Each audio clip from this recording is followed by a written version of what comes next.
There we go, I'll turn on the camera. Immigrated to the United States between 1880 and 1920. And one of the things that they did, because there were so many people coming in, they decided that they needed to assimilate all of these individuals. So they did assimilate all these individuals. In other words, they sent them to school. Not the parents, but they sent all the children to school. A lot of these families were coming in from Italy and Ireland with 10, 15 children. They were sending all these children to school, and they were teaching them how to be good Americans. Well, they were assimilating them, just like they tried to do to the American Indians by sending them to boarding schools. They were trying to assimilate you guys. It worked much, much better with the immigrants than it did with the American Indians. Because where were you guys going to go after you were done with boarding school? Where did you go? You went home. And when you went home, you learned your culture again. And some people were upset because you couldn't speak your language.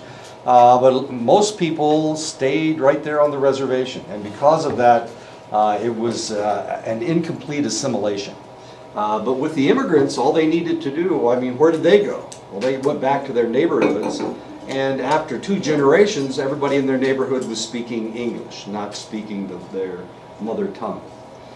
So it was a little bit more successful. The assimilation process was much more successful with the immigrants than it was with the American Indians. Even though it was the same thing. I was talking to Marius about this the other day. Marius Begay, he's the history teacher, okay? He's the history teacher, okay? He said, oh, I never even thought about that. Okay. Some of the people in this picture are not the same as the others. Are you ready to figure out who are the different ones? The acculturation strategy that one adopts might vary across situations. Turkish immigrants in the Netherlands often show an integration strategy in public situations where they act in the mainstream of Dutch ways. They act like the Dutch when they're in public. When they're home with other Turkish individuals, they act different. They act like they're Turkish. So can you tell, just by looking at this picture, who's Turkish and who is Dutch? Can you pick the Turkish people out? How many Turks are in that picture? 2. 3. 3? Actually, there's only 2. Which ones are Turks? Short one. Huh? The short hair. The short ones? The shortest ones that got yellow hair. one. Is she Turk? Dutch. Yeah, she's Dutch. So which ones are the Turks? The ones with dark hair. And they're also a little bit shorter than everybody else. As we're going to find out, the Dutch are the tallest people in the world. I don't know, maybe it's the milk they drink or the cheese that they eat, I don't know. But the average height for men is between 6'2" and 6'4". And the average height for women is 5'10". In the United States, the average height for men is 5'10". Or maybe it's 5'11" now. But as you can see, their women are as tall as our men. Strange as that may seem. Anyway, sure, so you can tell they're Dutch. And they look Dutch. This one, this one, and this one, and this one, they look Dutch. If you've ever been around people from Holland, they really look that way. The 4 acculturation strategies, assimilation, integration, separation, marginalization, are hypothesized to yield different outcomes in a acculturation process. They all have to do with how much you want to change to be part of the culture. And the one that is the most positive toward a new culture is integration.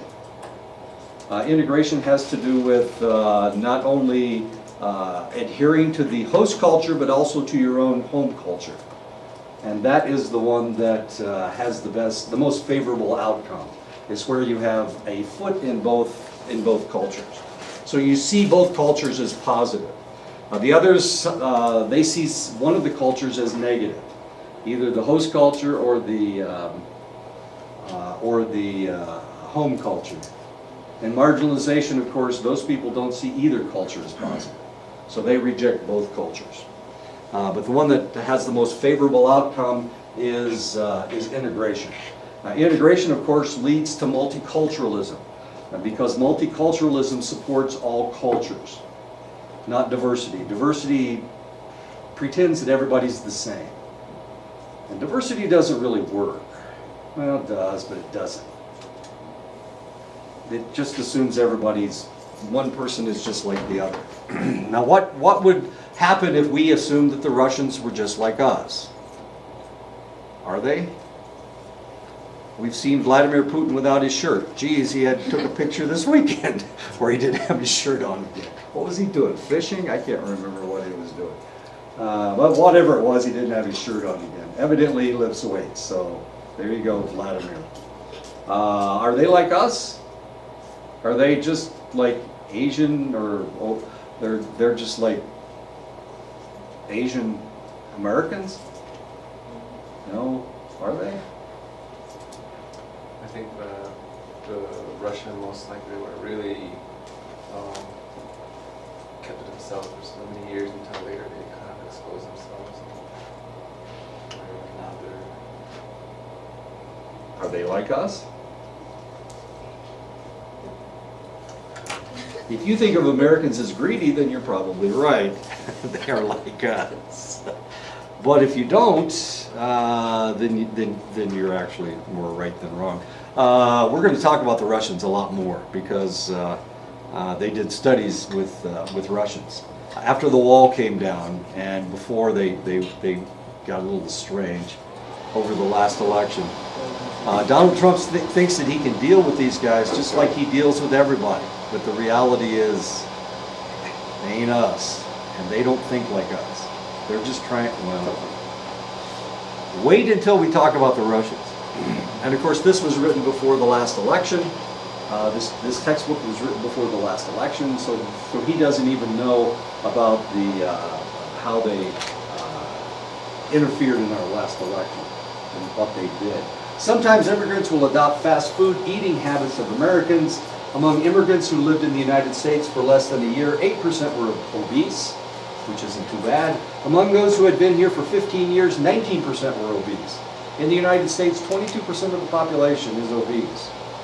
So they're getting there. They're gonna make it. They looked at Japanese people in Japan, Japanese males. They were looking at Japanese males in Japan. They looked at Japanese males on the Hawaiian Islands, where there is a relatively large Japanese population, and they also looked at Japanese males in California, where there is a relatively large Japanese population.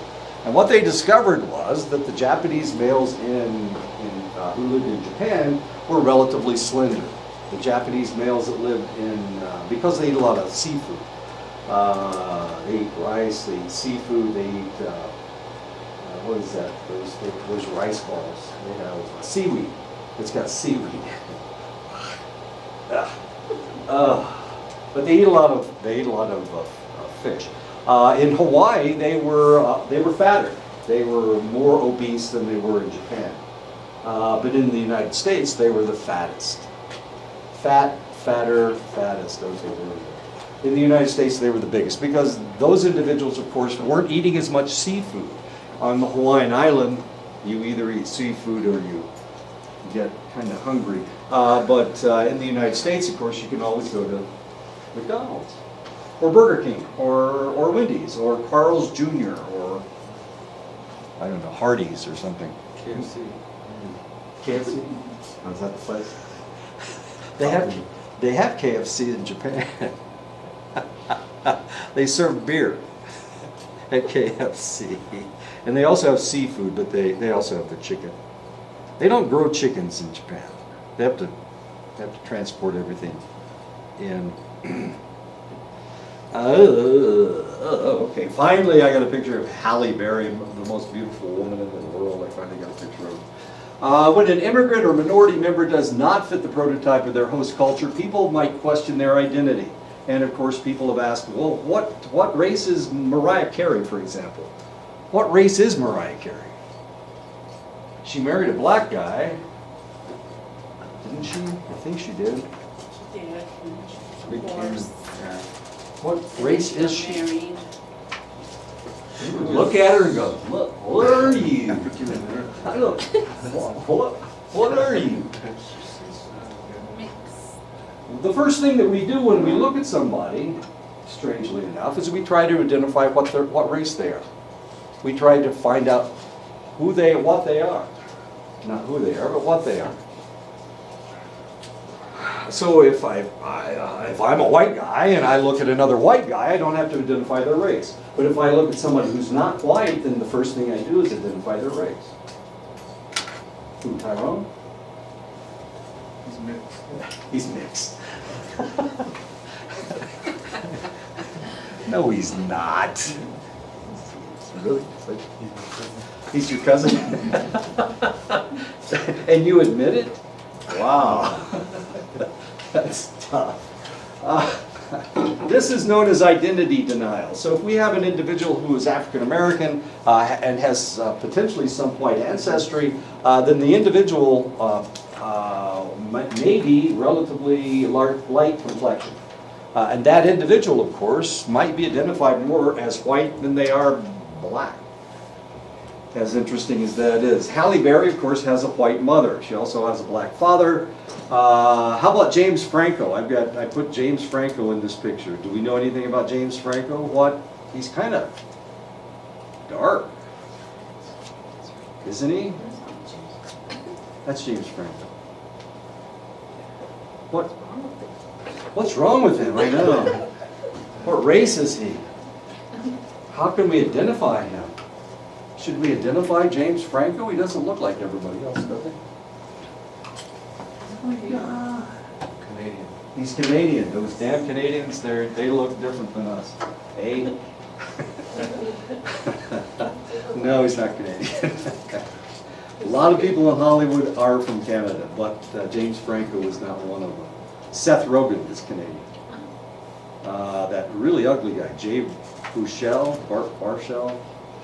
the really funny looking guy, really skinny guy, he's from Canada. So what's James Franco? Any ideas? Is he African American? Does he have African American ancestry? He's Caucasian. He is Caucasian. He has some Caucasian in him. Yeah. Are you ready? He's Native American. No, he's Portuguese. He's Portuguese. Does that make him Hispanic? Wait a minute, it makes him from Latin America. No, he's not even Latin American. He's Portuguese. His father's Portuguese. In Portuguese, I don't know if you've ever been to Portugal or seen the people in Portugal. They're a little bit darker complexion than other. They're actually darker than the Spanish people. He's also Jewish. His mother's Jewish and his father's Portuguese, which gives him a dark complexion, gives him black hair. Well, that's it. So, yeah, I know, how strange. Halle Berry, of course, most beautiful woman in the world. She's obviously just the most beautiful woman in the world. We really don't care what race she is. Or do we? Sure we do. First thing we look at. Identity denial. So some people are passing, and of course, you can call James Franco Caucasian. He is. He's European. So yeah, but he's Portuguese, and that's why he has darker complexion.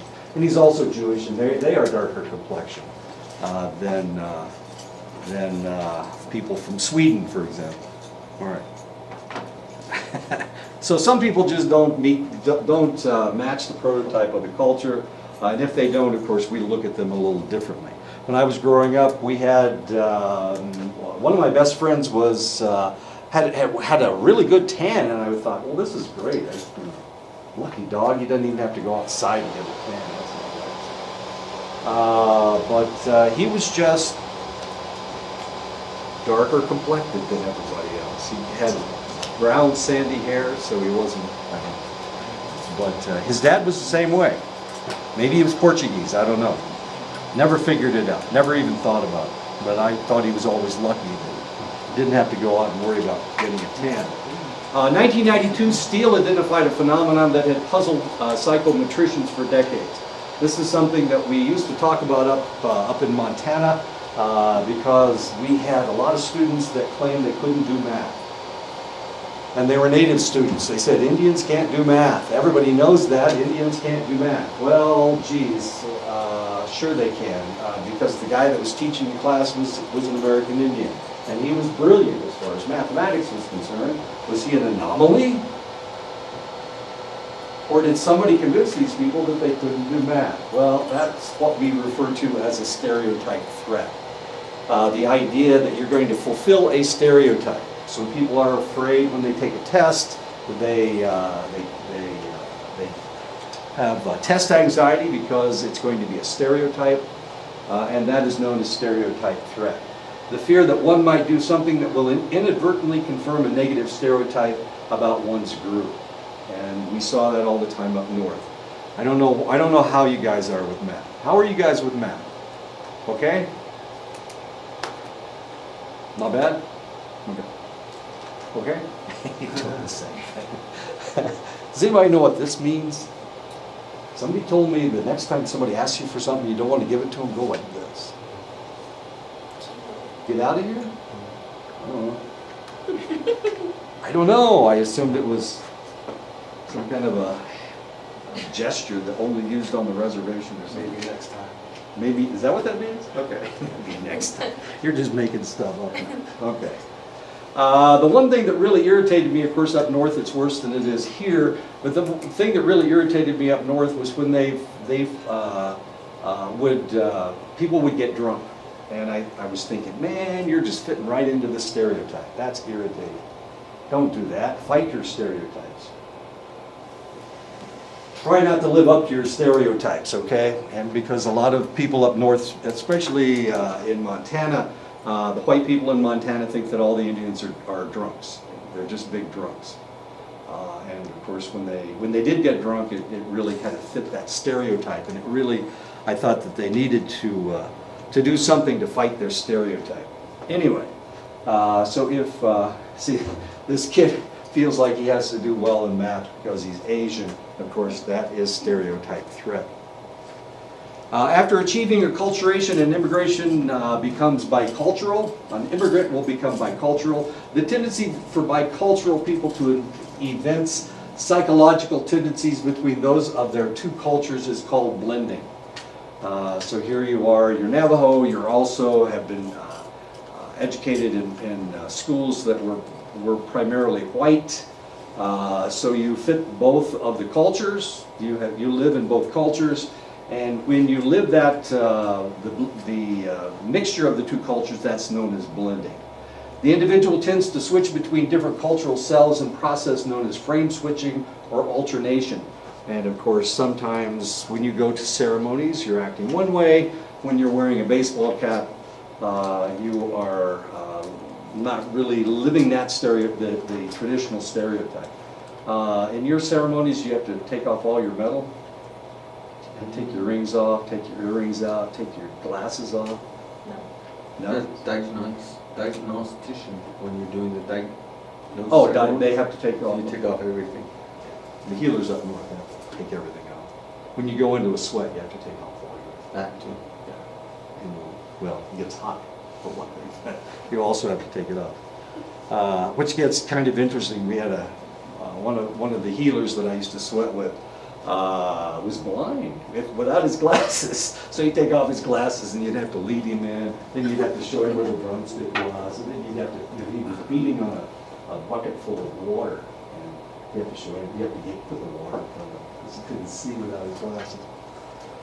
So one time he went in without his teeth. No, I'm sorry. One time he went in with his teeth. He kept spitting his teeth into the water while he was singing. It was kind of funny. So we begged him to take his teeth out. Anyway, alternation. Inner city children, especially minorities, quickly learn to discriminate between the norms and unwritten rules that govern their schools and mainstream society and those that govern the streets.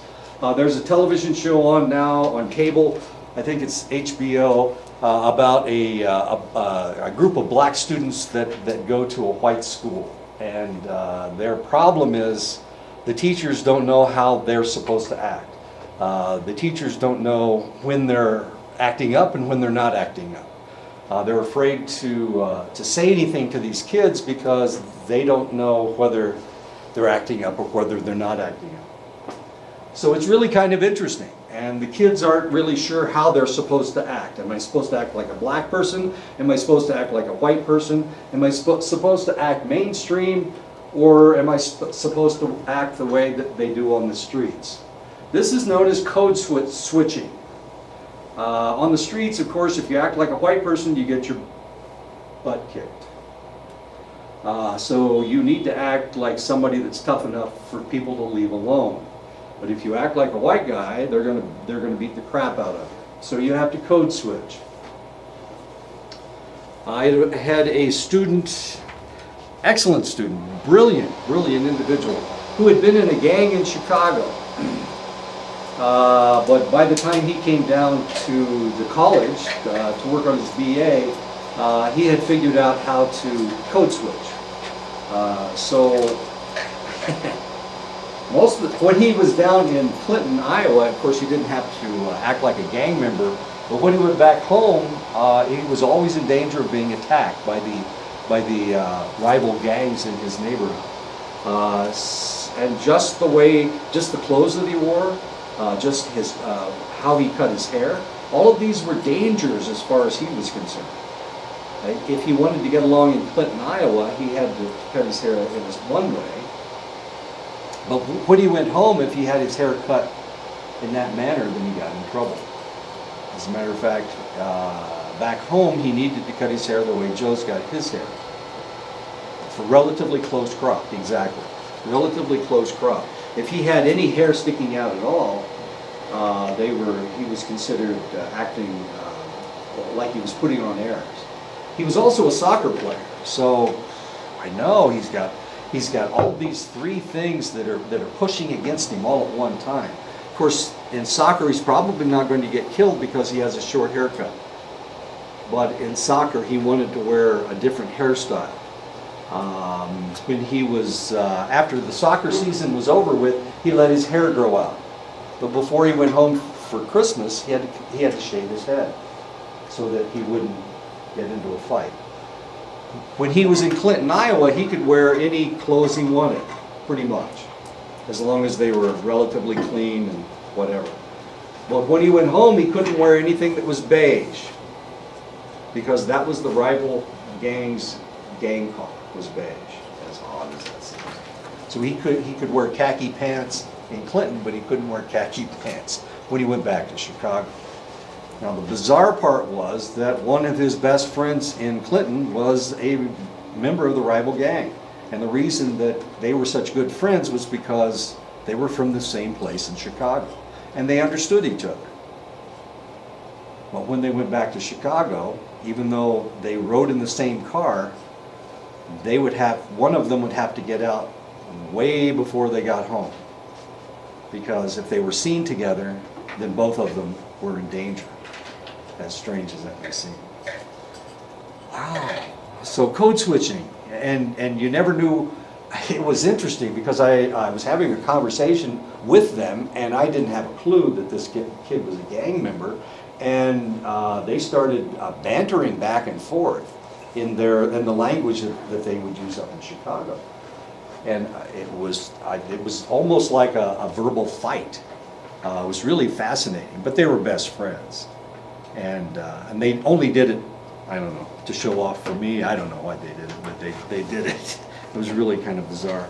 Anderson in 1999 argues that such children must learn to switch between the code of the decent, which is what you have in school, and the code of the street, as they deal with people in their school culture and their street culture. My sister worked in a high school in inner city Chicago. So she dealt with this all the time. Some of the nicest kids that she knew, sometimes they would have to be strutting along and acting really mean. And of course my sister would go, "You're usually a really nice person, what's going on?" Well, somebody's watching me, and so I have to act this way. They had to code switch.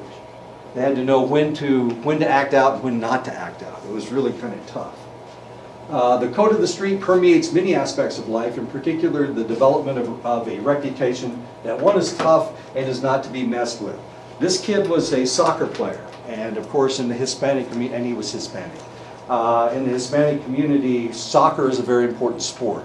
And because of that, he was given a pass as far as being in the gang was concerned. So he was a gang member until he became a varsity soccer player. And at that point, he asked them. He was told that he didn't have to be in the gang anymore. He was told that he wasn't in danger anymore because he was that important to this gang. Now, unfortunately, they restructured the way the schools in Chicago. And they made the mistake of putting gangs, rival gangs, in the same school. That was, yeah, they were cutting back on the number of schools in the city, and they started putting rival gangs together. And this became a real issue in the last mayoral election. And the guy that did it, Rahm Emanuel, was reelected. And the other guy kept going to him and telling him, look, you can't do this. If you do this, we're going to have bloodshed in the streets. And I don't know if you remember, but it was about a month ago, right when school started, they had a real bloodbath in Chicago where 22 people were shot in one weekend. Yeah. Now you know what was going on. I know. Oh, and he's, what is he doing? He's student teaching in Chicago. So he went to his old high school to student teach. He wasn't shot. And he's coaching soccer too, so he's okay. Or maybe not. I don't know. The last time I talked to him, he was okay. Multiculturals engage in frame switching through the languages that they speak. The language that people speak seems to activate an associated cultural network, and this influences how they think. If you've ever been around somebody who is bilingual, sometimes when they are speaking one language, they act one way, and when they speak English or whatever their other language is, they act a different way. Some of you will do that. Travis does. When he speaks English, he has one demeanor. When he speaks Navajo, it's a completely different demeanor. Did you know that? Okay.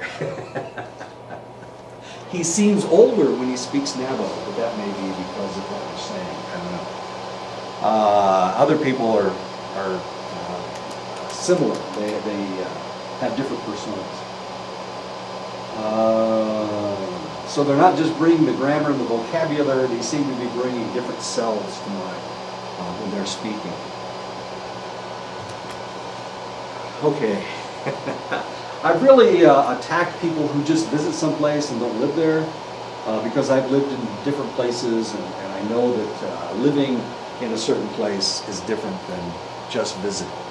I've had lots of very wealthy friends and employers who told me, well, I visited France and this is the way that they are. Yeah, you were there for 3 weeks and you figured it out. That's really good. How did you do that? And the reality is you can't. Researchers found that people who had lived in more than one culture were more likely to come up with outside-the-box creative solutions to a problem than those who lived in only one culture. So if you've only lived on the reservation all of your life, then probably, and none of you have, actually all of you have lived off the reservation, except Tyrone. Right? You've only lived here. Okay. If you've only lived one place, then you've never had to frame switch. You've never had to think of being in a different culture. But being in different cultures teaches you that you need to adapt yourself. You need to adapt the way that you think. The people here don't think the same way that you do, so you need to adapt. You need to change the way that you think. You need to accept the way that they think. Even if you don't act the way that they do, you still need to understand who they are so that you can communicate with them. Okay. I've taught in Mississippi, in Oklahoma, in Montana, in Iowa, and now Arizona. I've taught at black universities. I taught at primarily Hispanic universities, or not universities, college, at tribal college up in Montana, and now here, and also primarily white institutions. But every place I've been, it has been mostly minorities that I've been teaching. And you guys are a minority, except you're a majority here. Okay, but in the general population, you're a minority. Okay, it's different. It's hard. A lot of individuals, you may notice this. A lot of really good teachers come here, and they only last for a year because they can't handle the culture. They can't handle the cultural switch. It takes a gear shifting in your own brain. I didn't have any trouble. Well, I talked about it, but I didn't really have any trouble. But other people, they only last for a year or two. We're supposed to sign 2-year contracts. But it's because they couldn't handle the different culture. And it wasn't the fact that you guys were mean to them or you did anything different, it's the fact that they couldn't shift gears in their brain. And so they tried to teach the way that they would teach in a institution back east or whatever. My neighbor is from, where is he from? He's from upper New York State. His name's Ken Losey. Does anybody know Dr. Losey? He just came from Indiana University, but he went to school in central Oklahoma, in Edmond, Oklahoma, and then he went to Indiana University. So we'll see how Ken does. I'm really fascinated to find out how he fares and whether he fares okay with the culture, because he's only been around white people, pretty much. So we'll see what happens, even in Oklahoma, which has the highest number of American Indians, but the reality is they don't act. They do have powwows, but that's a long. Okay.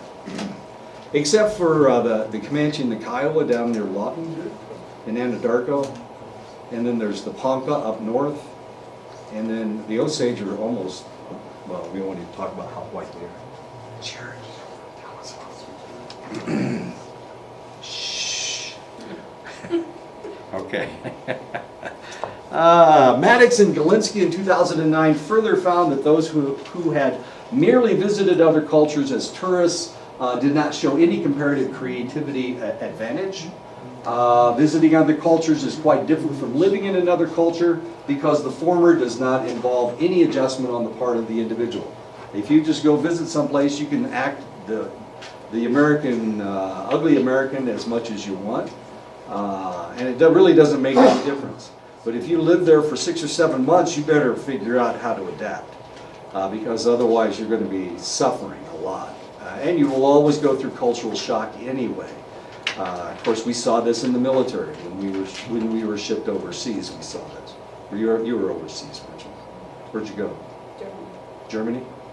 Yeah, big time in Germany. Did you ever go to the Swimbad on Thursday night? Nude bathing on Thursday night. There's a cultural shock for you. All these old fat German naked people. Whew, there's a punch in the face. Adjusting to life in a new culture is more likely to provide one with an additional perspective, and this appears to be associated with enhanced creativity. So you've got to adjust things in your own brain. And because if you just live on the reservation, you really don't have to adjust to anything. It's always the same. You go to high school, they teach you one way. You go to college here, they teach you exactly the same way. So you never really have to adjust things. But if you live in another culture, you have to learn to adjust your brain. And it's that adjustment that creates the creativity, because you learn to see things from other people's perspective. You had to do that in order to survive. You went off base, did you Volksmarch? Why not? Volksmarching is the greatest thing in the world, except they treat you like you're a piece of American. I didn't say shit, I mean American. They treat you bad, but I mean, other than that, you get to walk all over Germany. It was great. Were you there for 3 years? Yeah, here. Year and a half. Where were you? Würzburg. I don't know where that is. I know where Carlsruhe Of course, they changed all the bases. They closed all the, especially the Army bases. They closed half the Air Force bases. When I was there were 19 Air Force bases in the Germany area. That included Schusterberg, which was in Holland. And there was one on the border, I can't remember, PE or something, EH or something like that. They had the nuclear compound in Neubrücken. Is that still there? We had nuclear weapons. We weren't supposed to. And that's where they, oh good, Joe's leaving. Good, now we can talk. So where's Würzburg?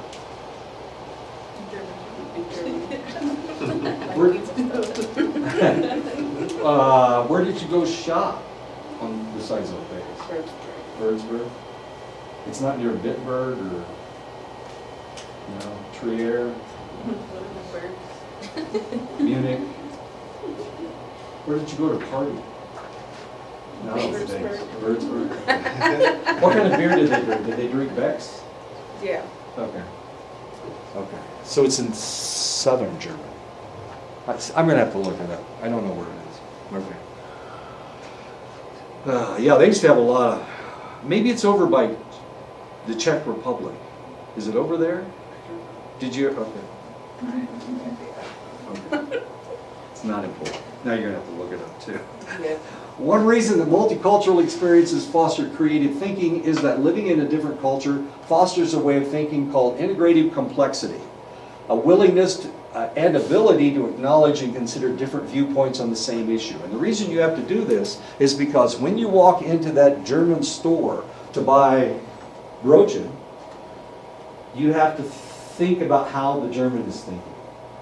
You have to adjust your brain so that you understand what this person is thinking. That's why. And it's totally different in Japan. Japanese are completely different than the Germans. But you have to shift gears in your brain. Don't you do that now? I mean, if you go to the gas station, you have to think about what this person is thinking and what this person is going to act like. No, you don't, because they're you. You don't have to worry about that. But in Germany, you've got to, not only that, but they make their ones really weird. They make them like a, yeah, okay. It's not just a line, it's like two lines. That's a one. Do it again.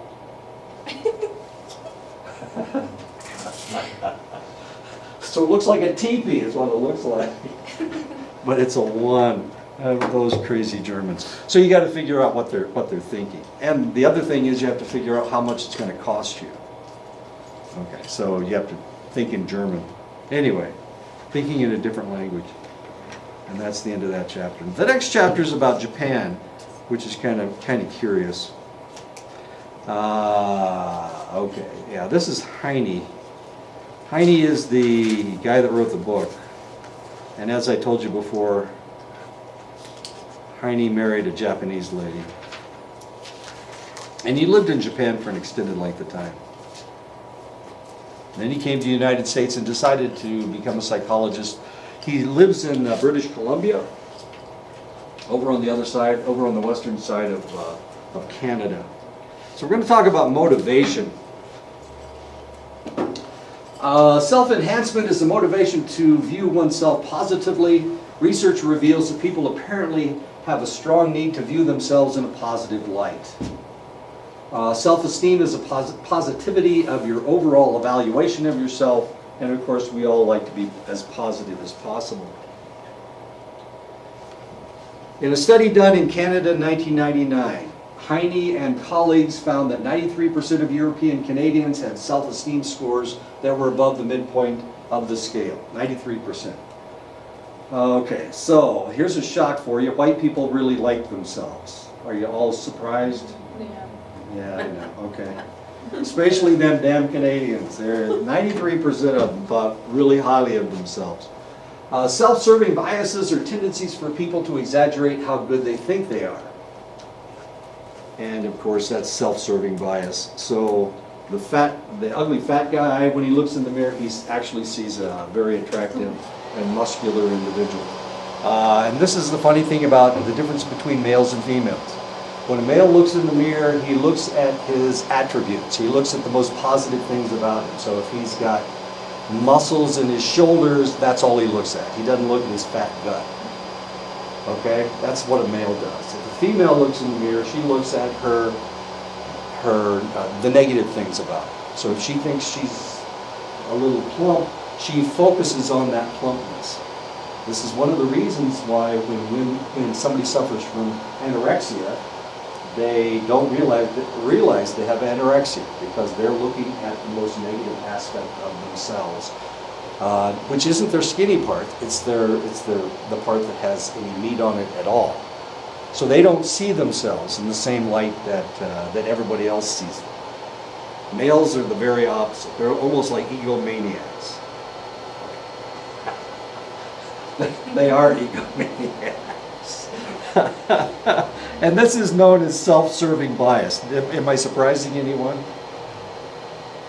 That's why we don't realize when we start to get overweight, because we never even look at that part. We only look at the parts that we like, not the parts we don't like. A downward social comparison, did you figure out where it was? No. Okay, I'll find it. Don't worry about it. I know where, you were somewhere, and I'll figure out where it was. A downward social comparison is when we compare ourselves to someone who is worse off than us. We are seeking to form a favorable comparison that casts our own performance in a positive light. So we will focus on somebody that's worse off than we are. If I came in third, then I look at the guy that came in fourth. And I go, wow, did I really beat that guy? Do I look at the guy that came in first and second? Hell no. That's going to make me feel bad. So I look at the guy that came in fourth, and then maybe the guy that came in last. I'm in a lot better shape than you. When a setback occurs, the individual can focus on and perhaps exaggerate how good they are at something unrelated to their setback, compensating for the pain of failure. And of course, we do that as well. We're trying to make ourselves feel as good as possible. This guy is doing a Rubik's Cube while doing one-arm push-ups. There you go. He's got pretty good triceps. They can self-enhance by recruiting other kinds of positive thoughts. So that's what we try to do. We try to maintain our positive thoughts and positive things about ourselves. Discounting is reducing the perceived importance of the domain in which an individual performed badly. So if you flunk a math test, you don't focus on how badly you did on the math test. What you focus on is the A you got on my test. Oh, by the way, you guys can take the first test. It covers the first 5 chapters. I think we're on chapter 8. Yeah, okay. Yeah, so go ahead and take that test. I have to, midterm is next week, so the next week I have to turn in grades. So I have to turn in something for you. If you haven't taken that test, I don't have a whole lot to talk about.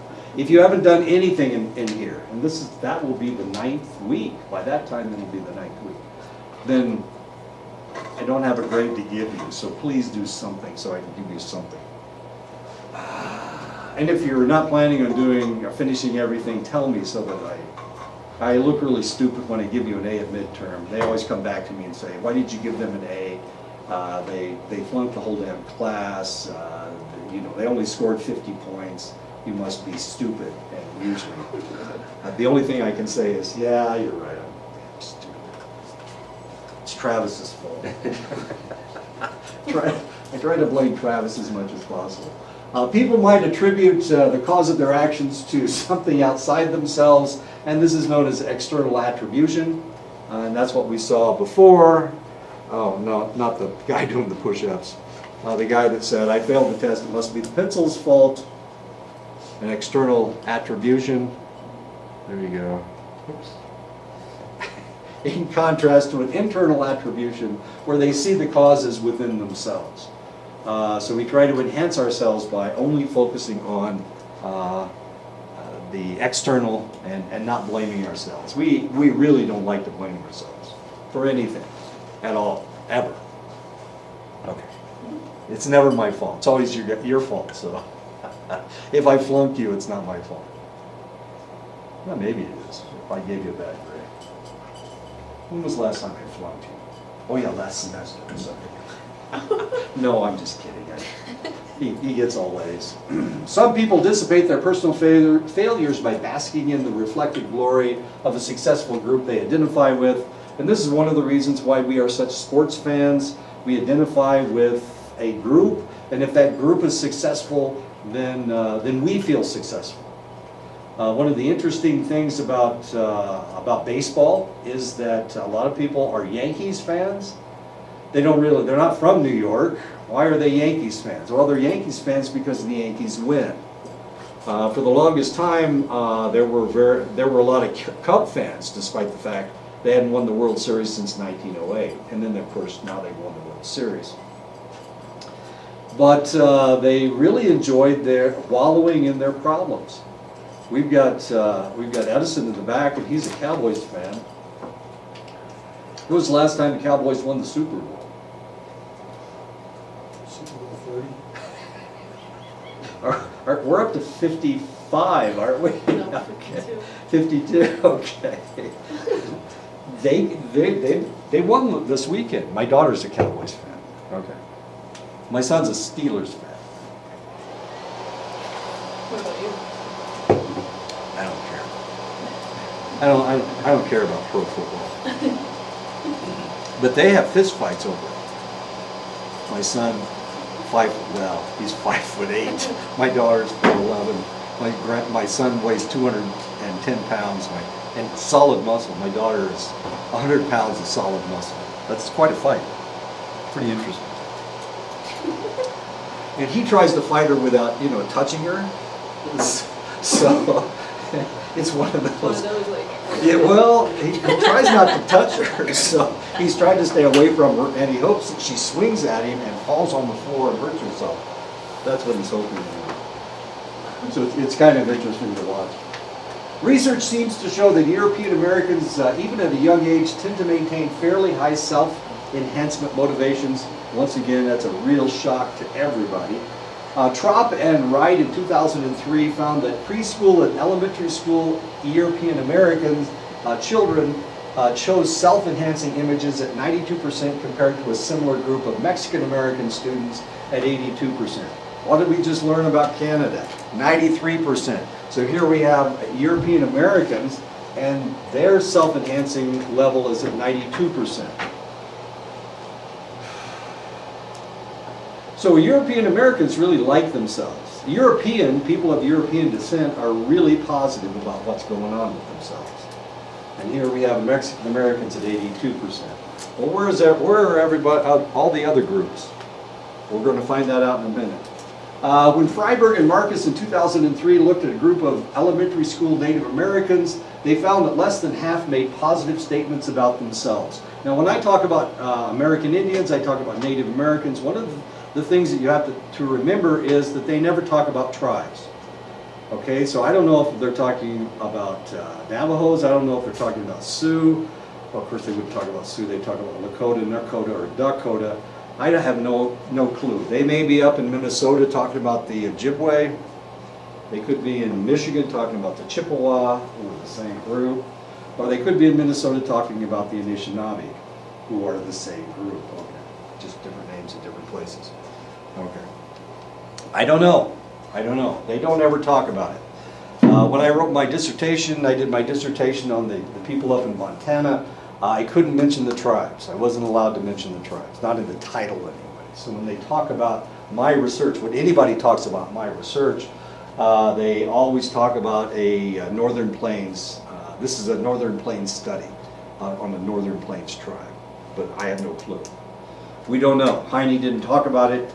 It's not in the research, so we don't know. The authors saw these results as consistent with the understanding that Native Americans are less independent, and independence is related to self-enhancement, of course. So American Indians have a lower self-enhancement because they are more collectivistic. They're less independent than the European Americans.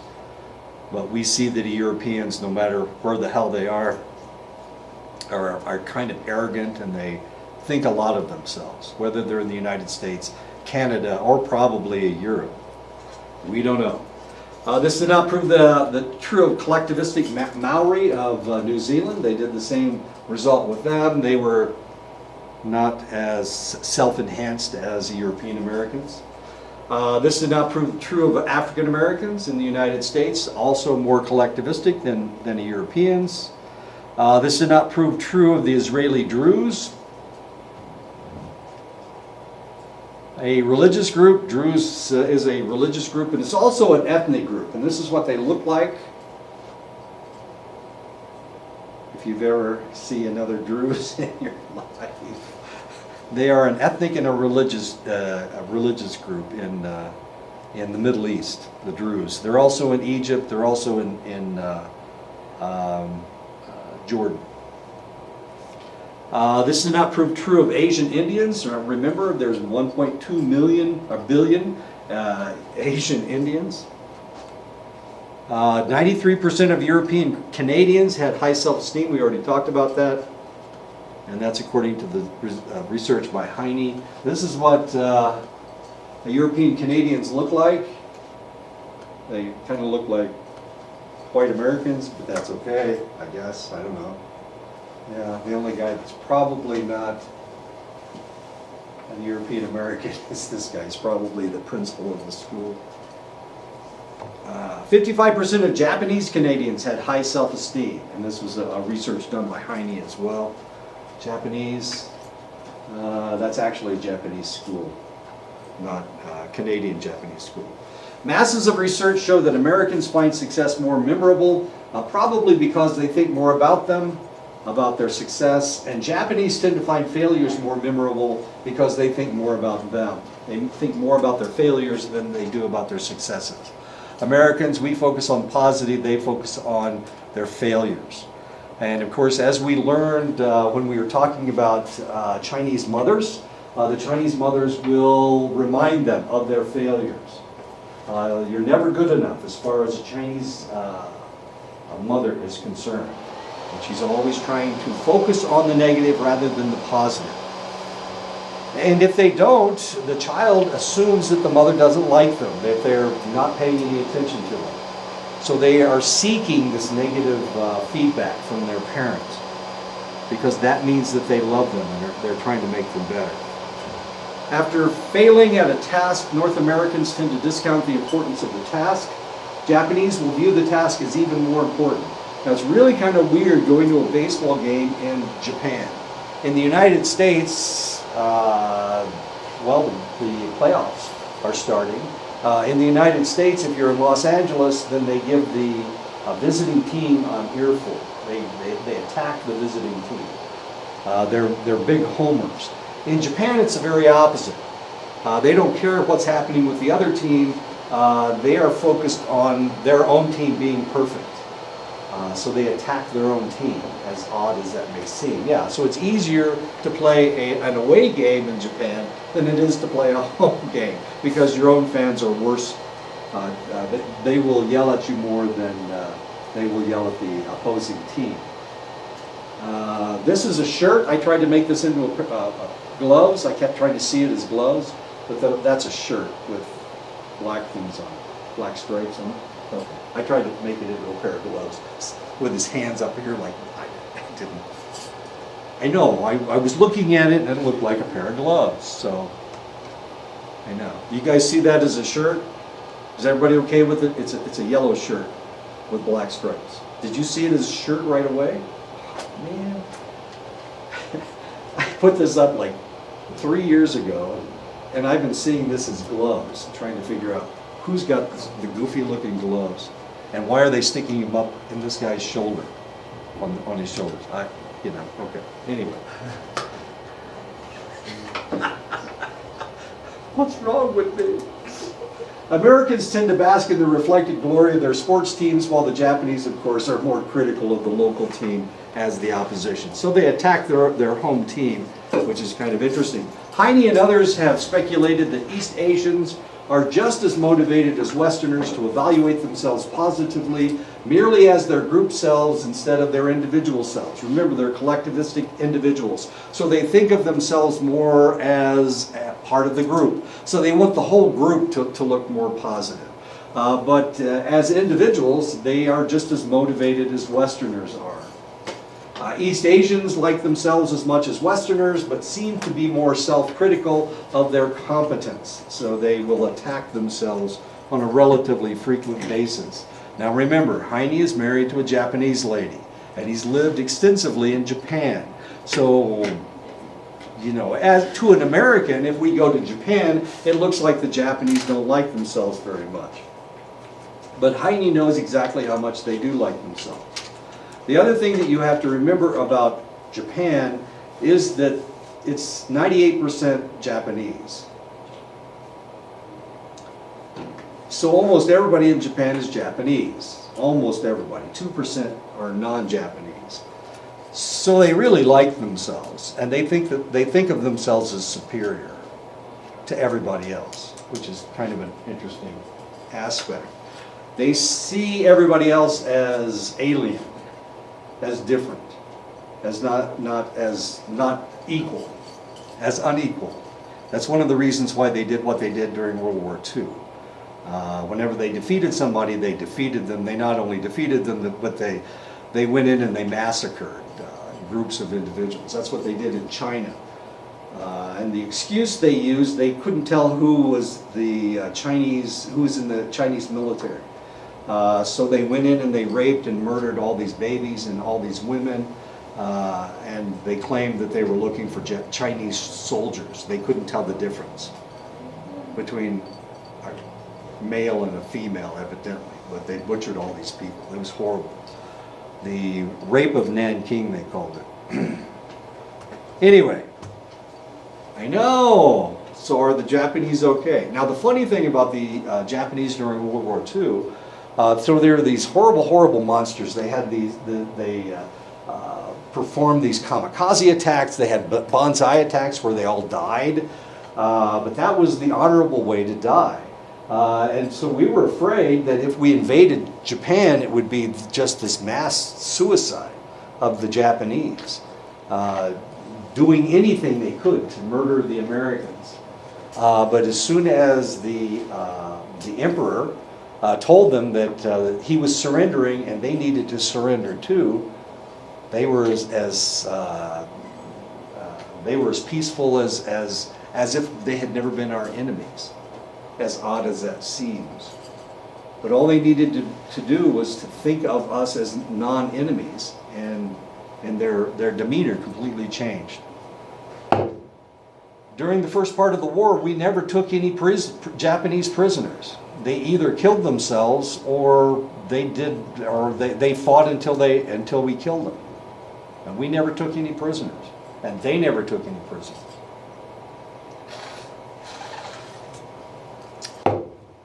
Can we talk about that? Is that okay? I know, it's something that you never talk about during World War II. I mean, about World War II. It's like, they're our friends now, so we shouldn't remind ourselves about what happened during the war. But the reality, this is what happened during the war. And it's important that we remember this stuff. I think it is. Let's not forget that the Nazis murdered all those 11 million people, and most of them were Jews. That's important. Okay, on the phenomenon of Craigslist and eBay is the endowment effect. Westerners tend to value something more after they own it, which makes them inflate the prices they're asking for their junk. And of course, if you've ever been to a yard sale, you know how much they're jacking up the prices on something that, I don't know, maybe you'll want it. Do we buy things at yard sales? Ever get good stuff in the yard sale? Okay, I'll just wonder. Okay. But as Americans, we jack up the prices. If we go over to India, they do the very opposite. East Asians, they will, if they've owned it, then they assume that it's not as good as it was before, so they will lower the price. So you get really good deals from these guys, but if it's somebody from the United States, you're not going to get a good deal. Miller and her colleagues in 1997 and then again in 2002 looked at children's stories in the United States and Taiwan. They found a marked difference between the two. American stories focused the children's attention on their strengths, while the Taiwanese stories focused on areas that needed to be corrected.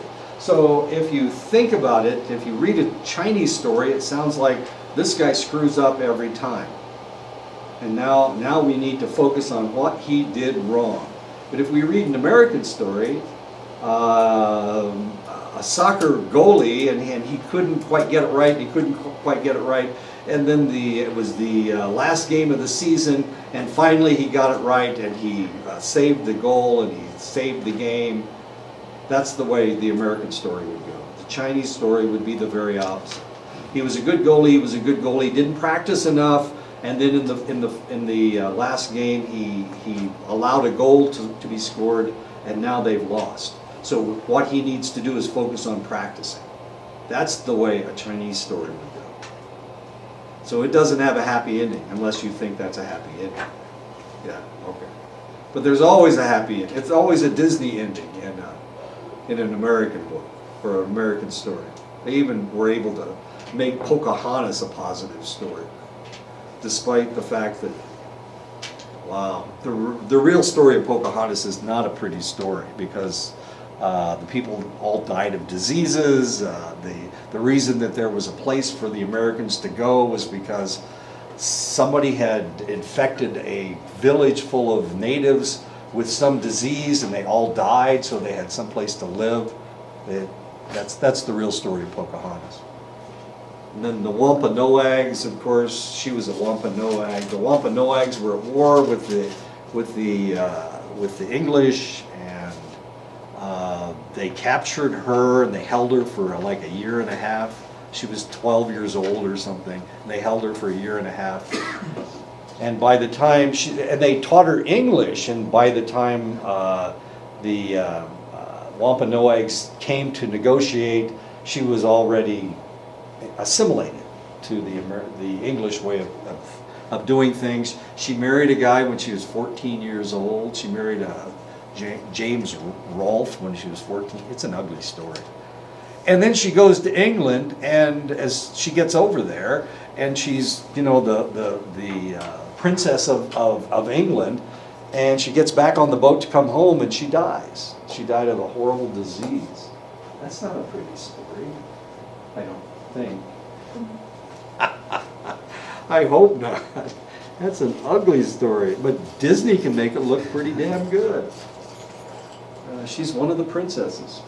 European American parents viewed self-esteem as central to child rearing. Taiwanese parents expressed the belief that too much self-esteem can lead to frustration when things aren't working out well for the children. So they see it as a negative thing. So you need to not give them any more self-esteem than you possibly can, because you're actually destroying them. In the United States, that's the way we raise our children. We give them as much self-esteem as possible. And I did that with my own kids. I always accentuated the positive, and I tried to eliminate the negative. And maybe it was a mistake. My son thought he was pretty.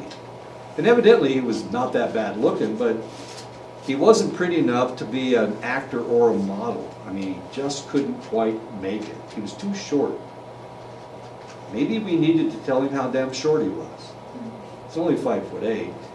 That's not tall enough. You have to be 5'10" to be a model. Everybody knows that. Or to be an actor. You have to be prettier than my son was. Or is, or something. He's not that pretty. He's kind of old. He's like 46. You know, his hair's starting to turn white now. Research shows that he's got a 5 o'clock shadow all the time. He never quite shaves completely. What is that all about? Some of it's coming in white. Oh, poor kid. Research shows that the notion of individual selves didn't emerge in the Western literature until the 12th century.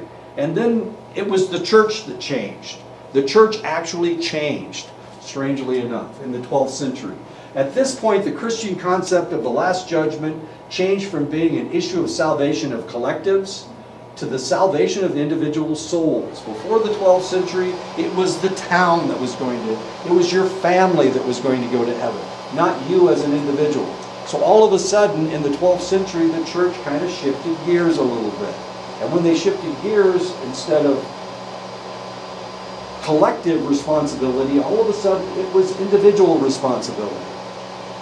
So it was the church that changed this concept of individuality. They're the ones that developed this sense that you yourself can go to hell. Actually, they were really not talking about, they weren't talking about going to heaven. They were trying to scare people by telling them that they were going to go to hell. And that's what happened in the 12th century. As exciting as that is, there was a huge uproar in the Catholic Church. It was massive. They started having crusades against themselves because some people thought one way and some people thought the other way. And finally, the group that won, the biggest army with the biggest swords, were the guys that taught salvation was an individualistic responsibility. Because before, it was the whole group that was going to go to heaven or not go to heaven. But now all of a sudden, it was people that were going to go to hell. I know, it gets exciting. It gets better, it gets better. With the Protestant Reformation in the 16th century, many Protestant sects maintained a belief in predestination, or the idea that one's fate was determined before your birth. Wait a minute, so I don't even have to worry about it, do I?